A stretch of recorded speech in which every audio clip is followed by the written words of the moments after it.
శాసనసభ్యుడిగా అవకాశం వచ్చిన తర్వాత ఈ జిల్లా 2 జిల్లాలు అయింది. దీనికి ముందే ఉమ్మడి కృష్ణా జిల్లా ఎక్కడో రాజమండ్రి నుంచి మునుగోడు వరకు ఉన్న పరిస్థితి. ఆ రోజున భోగరాజు పట్టాభిషేకరావు గారు వీళ్ళందరూ ఉండుగోలంలో పుట్టిన ఆ రోజు కృష్ణా జిల్లా వస్తుంది. కృష్ణా జిల్లా చరిత్ర ఎక్కడా లిఖించలేదు.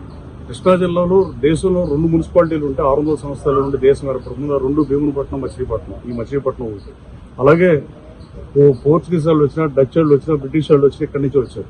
అట్లాంటి ప్రాసెస్ ఈ జిల్లాలో ఈ జిల్లాకి పనిచేసి ఈ జిల్లా కోసం త్యాగాలు చేసిన పట్టాభిషేకరావు గారు, విశ్వనాథ్ సత్యనారాయణ గారు, లేదంటే మొట్టూరు కృష్ణారావు ఆంధ్రపత్రిక పెట్టిన ఆయనతో, లేదంటే జాతీయ పతాక రూపకర్త పెంగళ వెంకయ్య గారికి ఇవాళ కూడా తీరం నష్టం జరిగింది. ఇవాళ కూడా ఆయనకి ఏ వాడు రాలా. సరే, వందే మాతరం రాసిన ఆయనకి రాలా, బంకించంద్ర చటర్జీకి, జనగణమన రాసిన ఆయనకి రాలా, రాష్ట్రగీత రాసిన శంకరపడి సుందరాచార్యకి రాలా, జాతీయ పతాక రూపకర్త పెంగళ వెంకయ్య కూడా రాదు. కానీ అట్లీస్ట్ ఆ మహానుభావుడు పుట్టిన గడ్డిది ఇక్కడ వాళ్ళ విగ్రహాలు ఎన్టీ రామారావు ప్రాంతీయ పార్టీ స్థాపించి ఈ రాష్ట్రంలో ఎవరు చేయని రిఫార్మ్ చేసిన ముఖ్యమంత్రిగా పనిచేసిన ఆయన కానీ ఈ విగ్రహాలు పెడితే మీరు జిల్లా పరిషత్లో పెట్టి ఈ జిల్లా హిస్టరీ రాస్తేనే మనం పూర్వ మన కోసం పరోపకారం 20 శరీరం పనిచేసిన రాజకీయ నాయకులు విలువించినట్టు మీరు ఈ పెడితేనే నేను వస్తానని చెప్పా.